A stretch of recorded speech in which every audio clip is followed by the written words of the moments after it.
The aim is to save the globe and humanity from extinction. Climate negotiations have started some 27 years ago. This means that negotiators are close to retirement. The Gambian delegation is grooming 3 young negotiators to step into the shoes of the veteran negotiators. But the challenge is, are they ready for the task that lies ahead? Bou Pate Jallow is one of the most seasoned climate experts in the Gambia, with over 50 years of experience in the profession. Bou Jallow has been an accredited climate negotiator for the past 24 years and an IPCC author working on the most complex task, addressing the scientific changes the climate is going through. As he grooms young climate negotiators to step in his shoes, Bou tells us about the task that lies ahead. Well, these negotiators, they have a very heavy task ahead of them, a very difficult task ahead of them, because you are going to sit with people who are really educated on the issue. They have spent a long time on the issue. Now you are just beginning in. You have to learn. You have to be dedicated and learn. And then you can learn from people who were there before. Somebody like me, somebody like other people like Fatou Gueye. We have already been negotiating for a long time. So you have to come walk with us side by side, and then we will always be telling you, this is this. Whatever terminology you hear, you may not have heard of it in the classroom, but you will hear it here. So we will explain whatever terminology. We will tell you, when somebody speaks, we'll tell you this person is saying this, but at the back of his or her mind, this is what it means. Omar Malmo Sambu is one of the youngest lecturers at the University of the Gambia and also being trained to become a climate negotiator. He believes that the transition is timely as negotiations are intergenerational. The trends might completely not be the same. In my view, I think, of course, there have been a lot of talk, but in the absence of talks, what happened? Then, of course, the world would be like, an animal kingdom. So in as much as, the responses and, of course, the desired goals are coming in a very slow pace, these conversations or these discussions are very relevant to the planet. So, yes, I, of course, would say they're very slow, and, of course, the processes have been very, very much frustrating.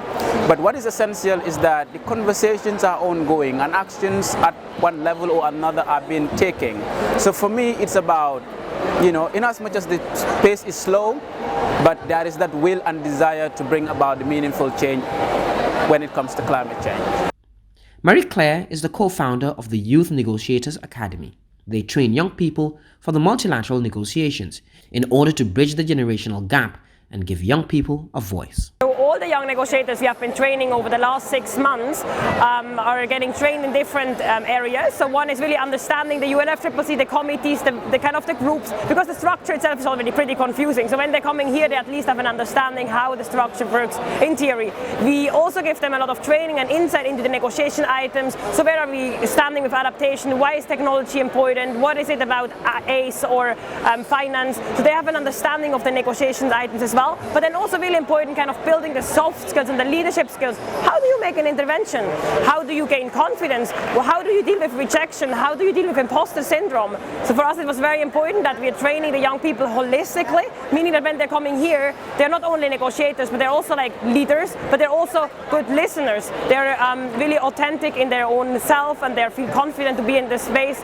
Young Cadet Wild Conservation Officer Mariama Kamara is navigating through the tough terminologies and technicalities on loss and damage, also called climate reparations. To the Gambia, we are so passionate about loss and damage, reason being the recent climate issues that we've been facing. Although it's been going on for a long time, but recently we have been faced with an adverse effect of rainfall, and at the same time we're having so many damages with regards to homes being broken, and also to our agricultural sector who are facing salt intrusion due to this sea level rise, and agriculture is one of the sectors who brings in high revenue to the country. For Senior Climate Change Officer Sambu Kinte, representing the African group has been an overwhelming experience as they focus on action for climate empowerment, focusing on youth education on climate change. Process of negotiation, what I have learned so far is that they try to find, loopholes, to actually escape, these financial commitments. So as a young negotiator, what I have learned is that you need to be very much careful with the terminologies, that are used in climate negotiation, because there are, certain decisions or texts that are used in the, negotiation documents that if you don't actually understand their meanings, it can, actually fool you into accepting something that is not in the interest of, vulnerable communities or countries. Climate negotiations at the COP27 are one of the most complex tasks at the conference, involving long hours of deliberations. The young negotiators may have the energy to face the challenge. However, the wisdom and dedication is what takes you through. Reporting for GRTS News in Sharm el Sheikh, Egypt, I'm by Ibrahim Cham.